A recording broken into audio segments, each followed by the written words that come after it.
Hello guys, good morning, welcome to my channel. সবাই কেমন আছো? আশা করি সবাই ভালো আছো, আর আমিও তোমাদের ভালোবাসায় অনেক ভালো আছি। আর আজকে চলে এলাম একটা নতুন ব্লগ নিয়ে।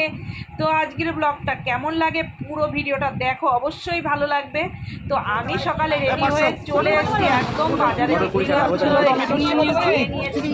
এখন নেব হচ্ছে টমেটো। লাল লাল লাল লাল একদম লাল লাল লাল লাল টমেটো নিয়েছি, ভেন্ডি নিয়ে নিয়েছি, আর কি কি নিয়েছি চল তোমাদের সাথে সেটা দেখাবো। আর আজকে দারুণ একটা জিনিস করতে চলেছি, তো পুরো ভিডিওটা অবশ্যই দেখো, একটু মিস করো না। তো এখন ওই দেখো যাচ্ছি, আর এদিক দিয়ে ট্রেন যাচ্ছে, দেখতেই পাচ্ছ।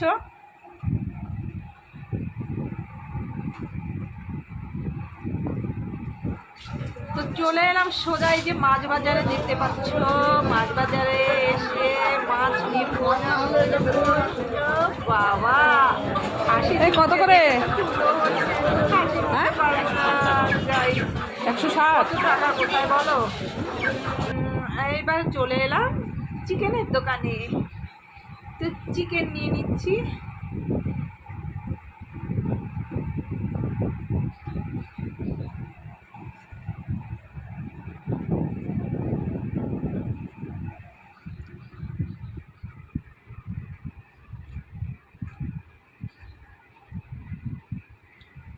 কিছু চলে আসে।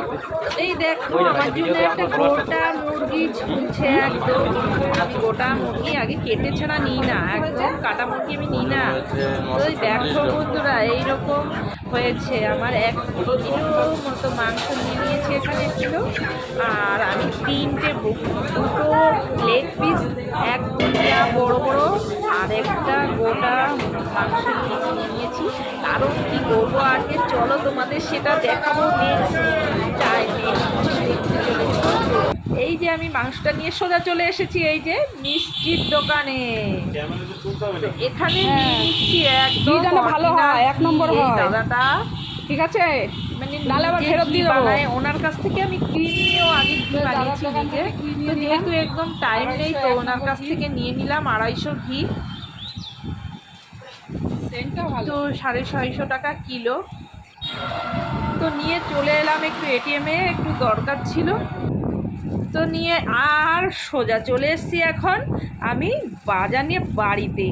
আর এই দেখো পেয়ারা, শসা, ভেন্ডি, আর টমেটো, পটল, তেল, এই যে বস্তায় চাল এনেছি, দেখতেই পাচ্ছ কত বাজার এনেছি। এবার আমি ওদিকে ডিম পোচ করে মেয়েটা খেলো, দিয়ে দিয়েছি। আর এইদিকে দেখো আমি চিকেনটাকে কষে নিয়েছি। কেমন লাগছে গাইস বলো, দেখতে দারুণ লাগছে না বলো? তো এই দেখো পুরো জমিয়ে কষিয়ে নিয়েছি। তো আজকে কি দেখো, আর এরকম লেগ পিসগুলো রেখেছি কেন বড় বলো তো? আর এদিক দিয়ে দেখো ঝপঝপ করে বৃষ্টি পড়ছে, আর আমি এটাই মিস করছিলাম। মনে মনে ভাবছিলাম আজকে একটু বৃষ্টি হলে দারুণ জমে যেত। কারণ কি বলো তো গাইস, আজকে করতে চলেছে বিরিয়ানি। তো তার জন্য দেখতেই পাচ্ছ এখানে জায়ফল, জয়ত্রী, সমস্ত গরম মশলা দিয়ে আমি শুকনো একটা বিরিয়ানি মশলা করে নিয়েছি, কারণ আজকে করতে চলেছি বিরিয়ানি।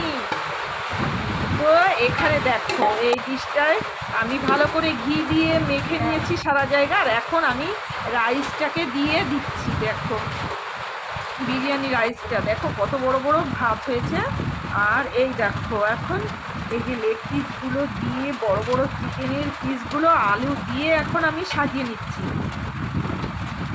আর এদিকে ঝমাঝম বৃষ্টি হচ্ছে, শুনতেই পাচ্ছ। আর আমি খুব আনন্দ পাচ্ছি, মনে মনে ভাবছিলাম সকাল থেকে বৃষ্টি নেই, আজকে গরম, কি কষ্টই না বুঝি হবে। তো যাই হোক, ঠাকুরের কাছ ঠাকুর করে ঠিক ঝমঝম ঝমঝম করে বৃষ্টি হলো, আর আমি মজা মজা করে বিরিয়ানিটা করছি, বুঝতেই পারছো।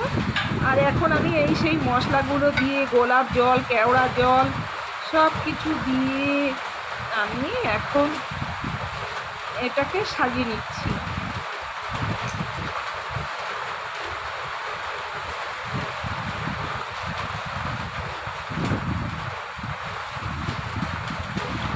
তো তোমরা যারা যারা দেখছো অবশ্যই একটু কমেন্ট করে বলো আমি কেমন বিরিয়ানি বানাতে পারি।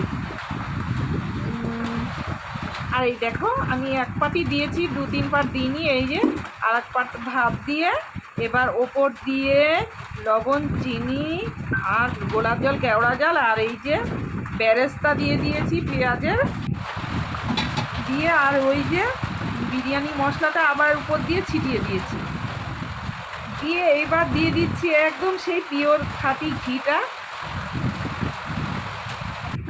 দিয়ে এখন আমি ঢেকে দিয়েছি, দিয়ে এইভাবে আমি বসিয়ে দেবো। কারণ এত সুন্দর হয় না গাইস, এইভাবে বসালে মানে একটুও ওখান দিয়ে হাওয়া বেরোয় না, আমার আর আটা ফাটা কিছু দেওয়া লাগে না, এত সুন্দর এই পাত্রটাই আমি করি বিরিয়ানি। আর দেখো গাইস বিরিয়ানিটা কেমন হয়েছে, তো তোমরা একটু আমাকে অবশ্যই কমেন্ট করে বলো কেমন আমি বিরিয়ানি বানাতে পারি।